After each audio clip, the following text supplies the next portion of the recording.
My name is Anna Durston. I'm a resident in Barnet and my mum is a resident in Haringey. My dad was very ill at the beginning of 2020 with leukemia and subsequently died in March, just at the beginning of lockdown. And that had a huge impact on us and how the end of his life was.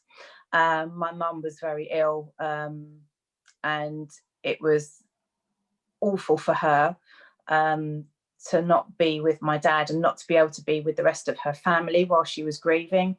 Her brother couldn't come and see her. My brother couldn't come and see her. We had to isolate her as much as possible. I was the only one going in. And it was a very stressful, strange time for her. The school shutting down has had a huge impact. One of my eldest, I've got 3 children. My eldest son has Asperger's and really struggled with not being at school. It's really only sort of established now that he's better in school. He was always offered a place at school, but that's taken quite a lot of working out. And as with everybody really, my work has dried up. I'm a freelance makeup artist and that's impacted my life. So like a lot of other people, in a lot of ways, it's had a really negative impact on us.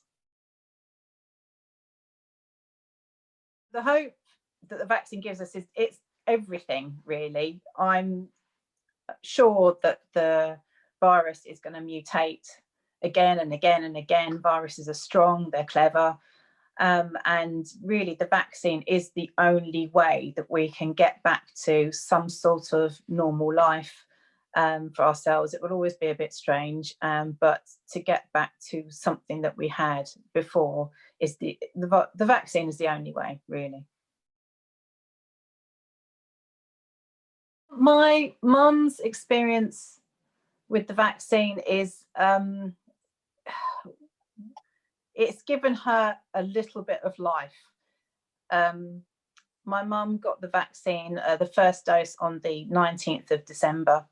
And she's had the second dose. She had the second dose at the beginning of January, and it's enabled her to get a little bit of her life back. We were able to, we were a bubble anyway, but to be able to give a hug to her grandchildren without worry. As I said, my oldest son is back into school, and so we don't have to worry now that when we all get together, usually on a Sunday for lunch, that we don't have to worry about her catching something that could end her life. Both the times I've taken my mum, you go in, you give your name, and a few questions are asked. And as soon as the questions have been asked, you move on to the next bit, and then you're taken through. And the next thing you know, you get a nurse calling you in, you have the jab, and then you go and wait for 15 minutes. It's really, really quick.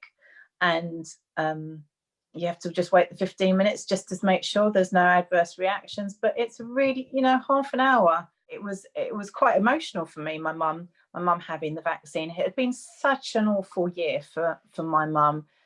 For her to get the vaccine, I was crying, tears running down my mask. Mum and I had a lovely picture taken with the nurse. I held it up for 2 seconds. I held the process up because I took a picture, but it meant so much to us.